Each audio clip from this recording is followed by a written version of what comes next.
Pilgrimage to Spanish America by Everett Gill, Jr. Chapter 2 Through Ancient Maya Lands. In the jungles of Central America, ghost cities, silent and forgotten for centuries, give mute testimony to a departed glory. They reveal magnificent temples, palaces, and public buildings constructed of stone, brick, or marble, and often covered with intricate artistic carvings. The beginnings of the ancient civilization they represent are unknown, though the date has been estimated as early as 3000 BCE. Some of the sculptured figures are suggestive of ancient Mesopotamia or Egypt. Others are definitely Mongolian. In the period from the beginning of the Christian era to the time of the rise of Islam in Arabia. Now, Islam is just the Arabic term for surrendering to God, according to what the Messiah and prophets taught. This civilization of the Maya are the Maya Quiche rose to great heights. It represented various tribes who spoke related languages, were advanced in architecture, mathematics, and philosophy, and had elaborate religious, social, and economic systems. This old empire disappeared at the beginning of the 7th century during a strange transitional period in which its people abandoned their magnificent cities. Centuries later, the amassed Spanish soldiers found the cities enveloped by the jungle, still intact and untouched by the destructive forces of war or earthquake. The causes for this mysterious migration are still being debated by modern archaeologists and historians. The second great period of development in Central America, 1200 to 1450 of the Common Era, was known as the Toltec period. From 1450 to 1500, however, the people were weakened by civil war and disease, when one of the young lieutenants of Cortez, the fair-headed 28-year-old Alvarado, attacked with his little army. The Indians wilted before the storm.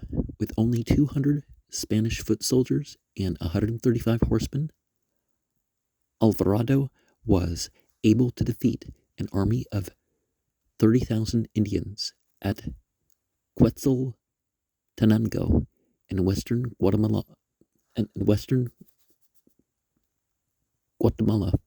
Following this bloody engagement, the two captive chieftains were accused of treachery and burned at the stake during the celebration of Holy Week in 1524.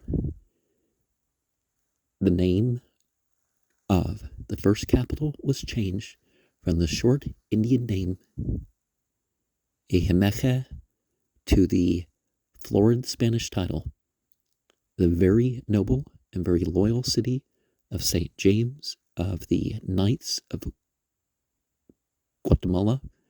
From this capital, Alvarado ruled all the territory from the borders of Mexico to Costa Rica. After exterminating the intellectual and ruling classes, he enslaved the Indian masses to work the great ranches that had been given to his soldiers and lieutenants as rewards for their daring exploits. And one difference between Christendom and anything even remotely Islamic as far as the government is that when they go to war, they don't, target the intellectuals. It's the soldier government that is fought in war, not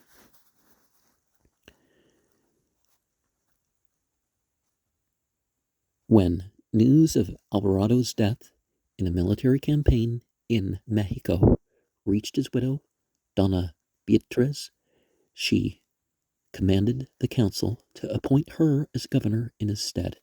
Her rule was tragically short-lived, for the day after she assumed office, she and all her family perished in an earthquake and flood, which also completely destroyed the city.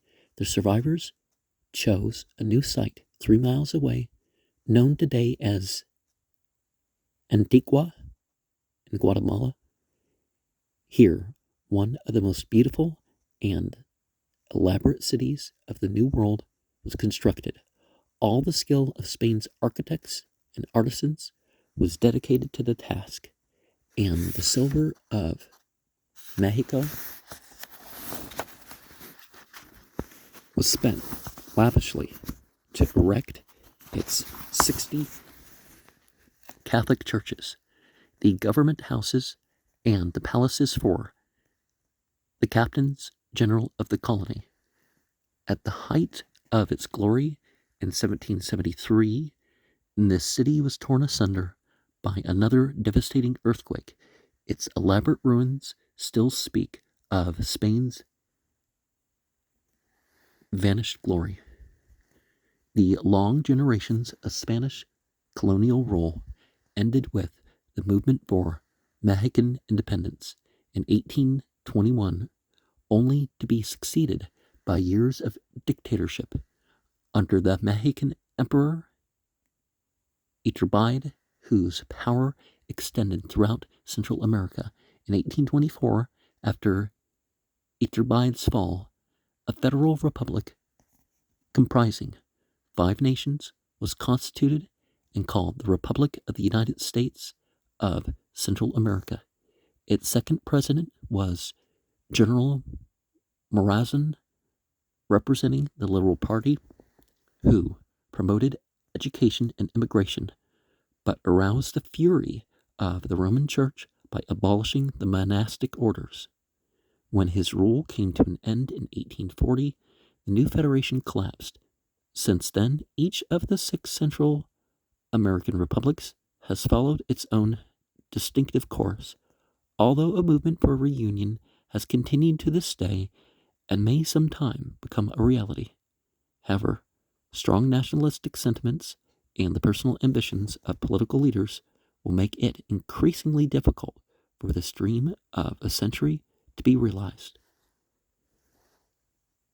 Guatemala, region full of trees, one of the greatest tropical forests of the Western Hemisphere, is found in the north central part of Guatemala, known as the region of Petén, where mahogany, cedar, and rubber trees grow in matted profusion.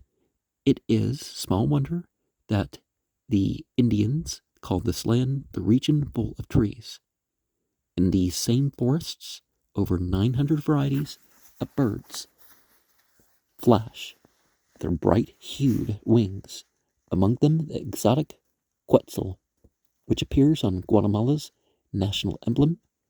Guatemala, which approximates Virginia in size and population, reports 3,500 inhabitants, 60% of whom are pure Indian. Another group of mixed Indian and Spanish blood are known as Ladinos. A smaller Negro population congregates about Puerto Barrios on the Gulf of Honduras, where coffee and bananas are loaded for northern ports. And remember, coffee originally was from Yemen, and bananas more towards the center of Africa. In the marketplaces of ancient towns like Chichicastenango, as many as 5,000 Indians often gather to barter their vegetables, pottery, and exquisite hand-woven articles. Now, if you know of the current figures, please comment in the dates and all that. Their tribal customs have changed very little since the days of Spanish conquerors, and little has been done by church or state to improve their lot. Illiteracy is high, reaching about 80%, so it is not surprising to learn that they are largely controlled by either the Catholic priest or the Indian witch doctor, and that their worship is a strange intermingling of two faiths. Although the Quiche is the dominant Indian language, 22 other Indian dialects are spoken in Guatemala today. Well, in actual India, there are 22 official languages and 60 something total. Guatemala is renowned as a tourist's paradise. Its mile-high central plateau, Los Altos, affording a spring-like climate. From the plateau, the land drops precipitously down to the hot lowlands of the Pacific and to the tropical regions on the northeastern Caribbean shore. Los Altos, with its profusion of lakes, among them glistening Atitlan, is a fairy tale bordered by soaring volcanoes, many of which are still active. Its vacation spots can be reached by well-constructed highways, which are some of the finest in Central America. Guatemala City, the capital, lying on the beautiful upland plateau, has all the marks of a modern Spanish-American city. After the disastrous earthquake of 1917, it was completely rebuilt with broad avenues, lovely squares, and modern buildings. Its 165,000 inhabitants pride themselves on the cleanliness of their magic metropolis. In Plaza Barrios, a monument rises to the memory of the great President Justo Rufino Barrios. One of Guatemala's outstanding liberal leaders, he followed the dictatorial regime of the illiterate peasant Carrera, who was supported by a constructive, clerical, aristocratic alignment known as the Lincoln of Guatemala. Barrios came to power in 1873 and completed the abolishing of monasteries and religious orders begun by General Morazan, an act which naturally aroused the undying hatred of the Roman Church. This may explain, in part, the weakness today of this church in Guatemala, reporting fewer than 1,500 priests to serve its numerous churches. As a reform president, Barrios promoted education, improved communications, and labored for the unification of Central America. But in his zeal to attain this last goal, he tried to force his ideas on neighboring republics and was killed in battle while leading his army across the borders of El Salvador. As in so many Spanish-American republics, the first evangelical Christian or Protestant beginnings in Guatemala were made with the warm approval of the government. When American, British, and European Protestants living in Guatemala asked for spiritual leadership, President Barrios himself paid the traveling expenses of Dr. Edward M. Haymaker, a Presbyterian missionary who arrived in 1884. Since that day, churches, schools, and a hospital have been established, and many denominational, interdenominational, foreign mission societies have undertaken work in this land of spiritual need. Among them are the Presbyterian Church, USA, the Central American Mission, the Nazarenes, the Friends Mission, that's the Quakers, right? The Primitive Methodists, who all cooperate as members of the Synod of the Evangelical Church in Guatemala. Baptist work started as an indigenous movement, largely as a result of the strong doctrinal emphasis of the literature distributed by the Baptist Publishing House in El Paso.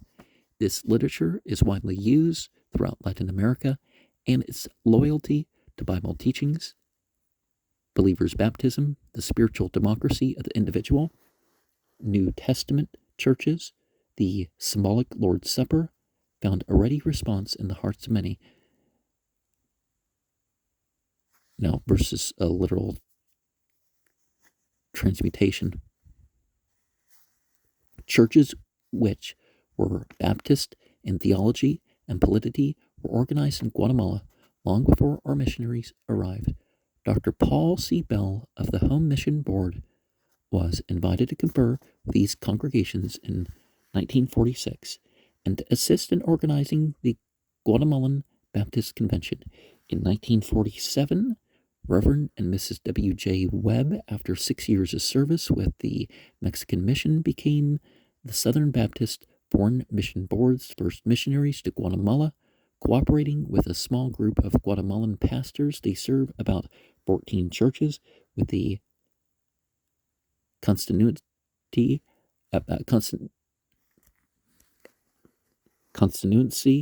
of nearly 1,000 members, and baptize approximately 250 new converts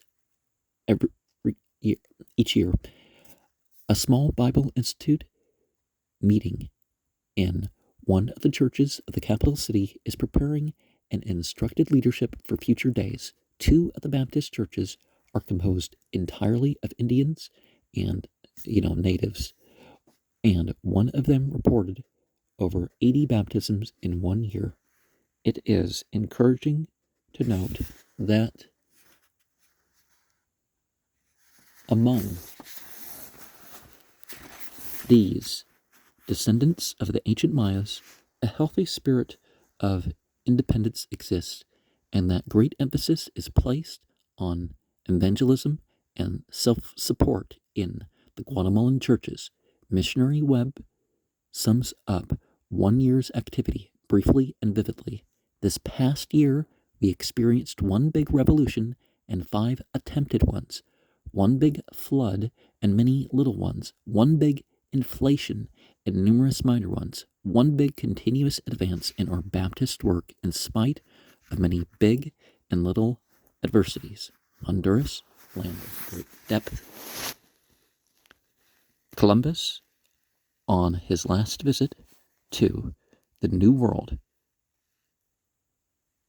in 1502 of the Common Era, touched the northern shores of Central America, and thus became the first white man to set foot on Honduran soil. The deep swampy seaboard gave rise to the name Honduras, which is derived from the Spanish word hondo, deep. An advanced civilization flourished here 1,000 years ago, and at Copan, on the country's western border, the remains of an ancient Maya city, 15 miles in extent, are the center of a continual archaeological research. Visitors to Honduras are puzzled by its monetary unit, the tempira, but to Hondurans, it is a constant reminder of the Indian chief who challenged the might of Spain in the early 16th century. Defiantly, he gathered 30,000 of his Indian followers and withdrew to a fortified site in the region known today as the Mosquito Coast. For 6 months, they threatened the life of the new Spanish colony. Fearing extinction, the Spanish captains invited him to a parley under a flag of truce, and then, on his arrival, treacherously murdered him. Today, liberty-loving Hondurans revere the memory of brave Chief Lempira, symbol of freedom from oppression. And that's another thing different between an Islamic state and Christendom, is that treaties are kept and treachery is regarded as something accursed in the Islamic view. Honduran history climbs up and down the same general ranges as that of her neighbors. Centuries of Spanish rule, days of independence, a period of membership in the Central American Confederation, intermittent revolutions in this century have kept the Republic from making the social and economic progress so desperately needed. A mountainous land about the size of Pennsylvania, Honduras has extremely poor communication. No railroads reach its capital. Tegucigalpa, Tegucigalpa, oh, Tegucigalpa, whose 50,000 people are isolated from the rest of the nation.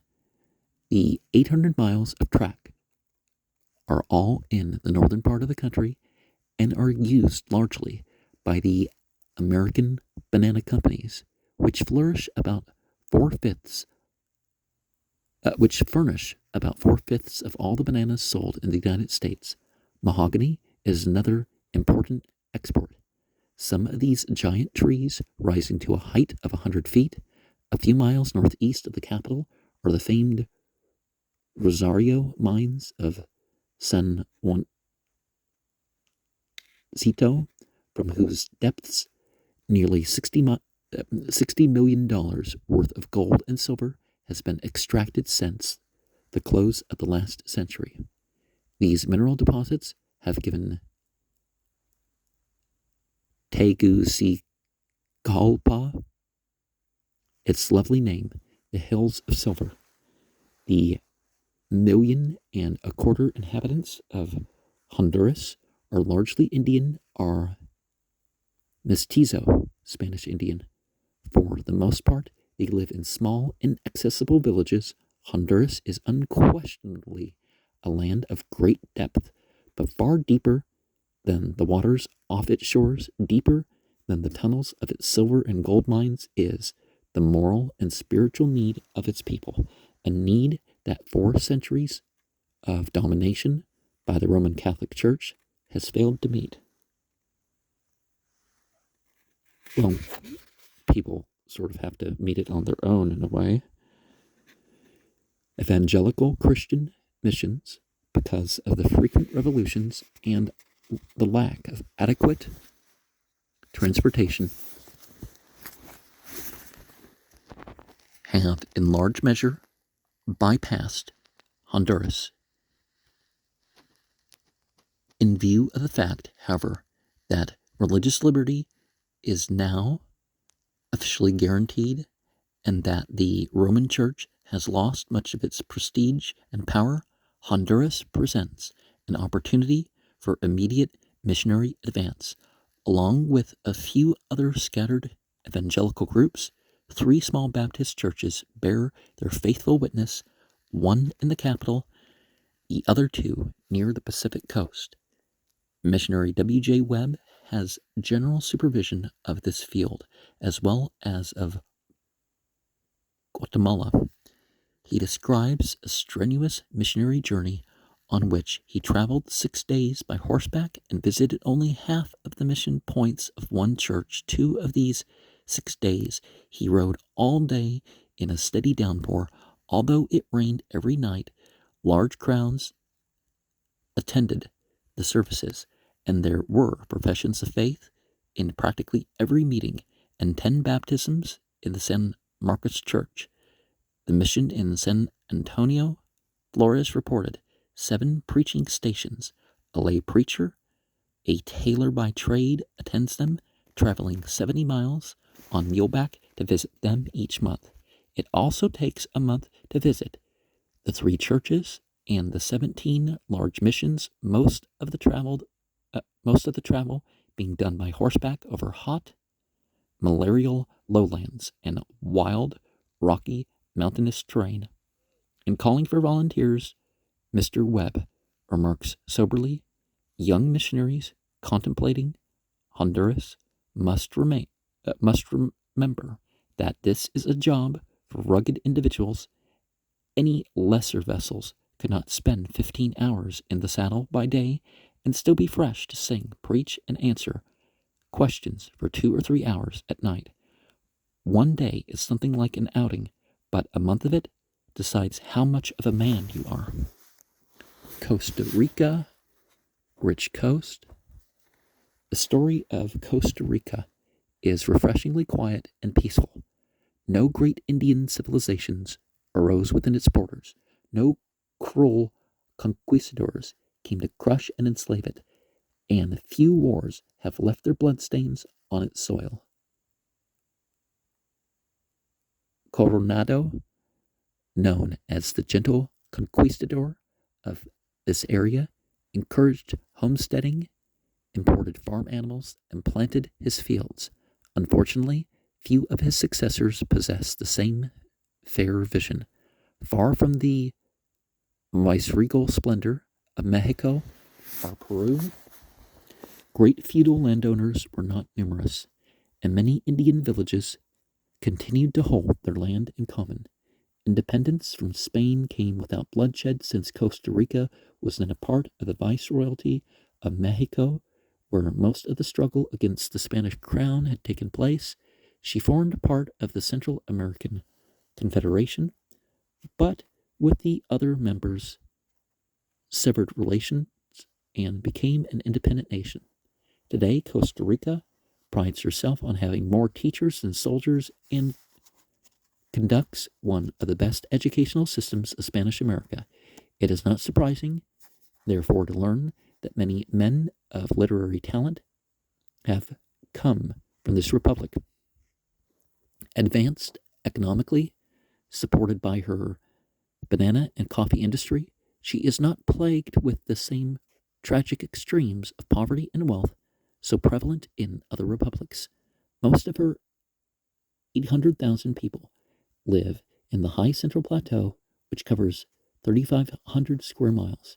Here, the capital city, San Jose, with a population of 86,000, stands at an altitude of nearly 4,000 feet. It's bright and modern, a beautiful blend of old Spanish and modern America, where the latest models of American-made automobiles dart past brightly painted ox carts. That's what we got on the cover there, except it's plain. Costa Rica's northern border is formed by the southern end of the Great Lake of Nicaragua, 100 miles in length, and the San Juan River, which empties into the Pacific, a route which the proposed Nicaraguan Canal would most likely follow. Only 100 miles apart, Costa Rica's two coasts are connected by a railroad that reaches inland to San Jose. A saga of railroad construction is written in those miles of steel. 3 of the nephews of Henry Meigs, the noted builder of railroads in Spanish America, died in the terrible ordeal of construction, along with thousands of Italians, Negroes, Irishmen, and coolies from China and India. The task was especially grueling on the line from the Pacific to San Jose, where they encountered swamps, jungles, incessant rains, stifling heat, and the daily assault of insects, while malaria, dysentery, and fever reduced the ranks of working men daily. Missouri mules, known as machitos in Spanish, giants compared with the diminutive burro of Central America, were imported for the work. Today, in partial tribute, North Americans are still referred to as machitos, which freely translates meaning beloved mules. Baptist missionaries first arrived in Costa Rica in 1947 with Reverend and Mrs. Van Earl Hughes serving under the Rome Mission Board until their work was transferred to the Foreign Mission Board in 1949. Under the leadership, a small Costa Rican Baptist convention has been organized representing 5 churches and numerous mission points. When this convention met in the village of Naranjo during the Holy Week celebration in 1950, the police authorities arrived not to break up the service, for religious freedom is guaranteed, but simply to ask a favor. They reported that a man had fallen from a high cliff and was desperately hurt, but since it was Good Friday and the local priest had declared that it was a sin to drive an automobile on that day, no car owners could be persuaded to take the injured man to the hospital. Missionary Hughes quickly responded and reached the hospital in time to save the man's life. Well, isn't that one of the things in the Catholic Bible that it says that Jesus was telling people you can help people that need help on, a Saturday or a holiday, because the Sabbath in the Bible is sunset of Friday to sunset of Saturday. A month later, the brother of this injured man became a professing Christian and united with the little church in Naranjo. Well, if he was Catholic, he was already Christian. During the construction of the Naranjo church building, the parish priest excommunicated 8 Catholic carpenters who were daring enough to work on this heretical project. In describing the greatest revival in the history of Costa Rican Baptists, Missionary Hughes says, "Each year we have had revivals, but nothing to compare with the one this year. Our Baptist churches invited Dr. Jose M. Ruiz, ex-priest, to preach. Dr. Ruiz, a priest for 17 years, was trained in Rome and held 2 doctorates. About 14 years ago, he was converted after long discussions with the pastor of the First Baptist Church in Managua, Nicaragua. Since then, he has been an active Baptist pastor and professor in the Baptist Seminary of that republic. We advertised his messages by radio, newspaper, and leaflets.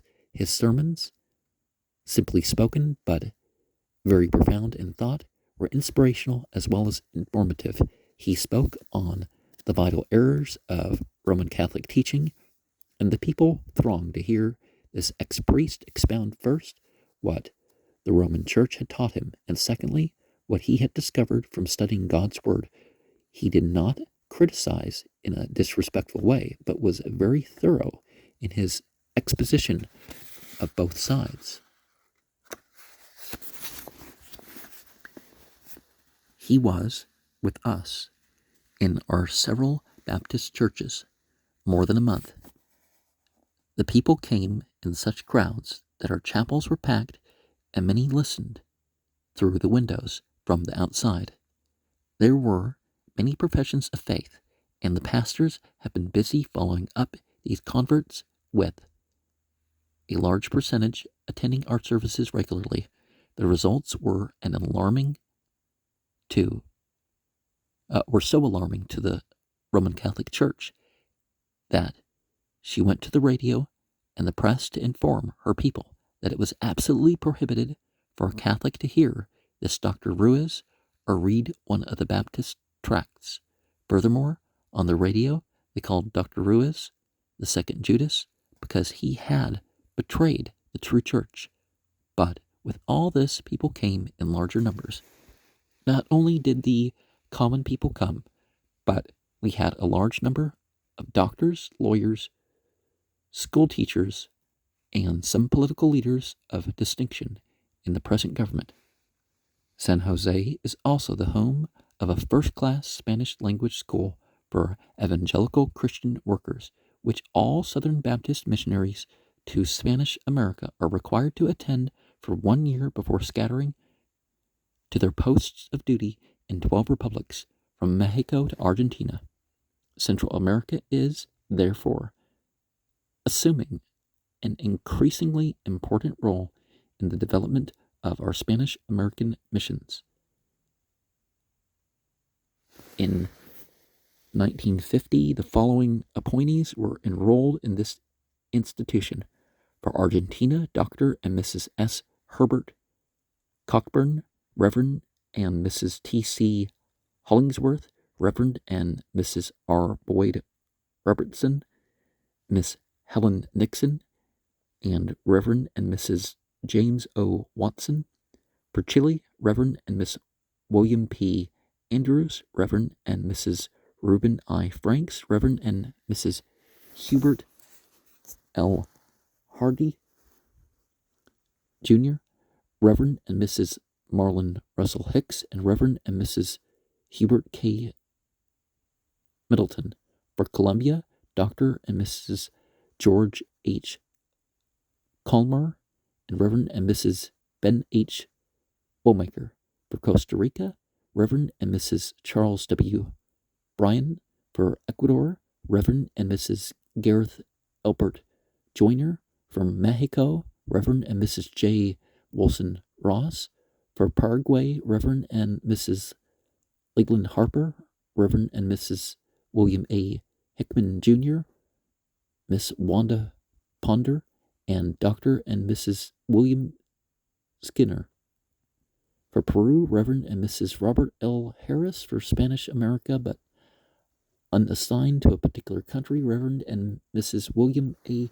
Hickman. And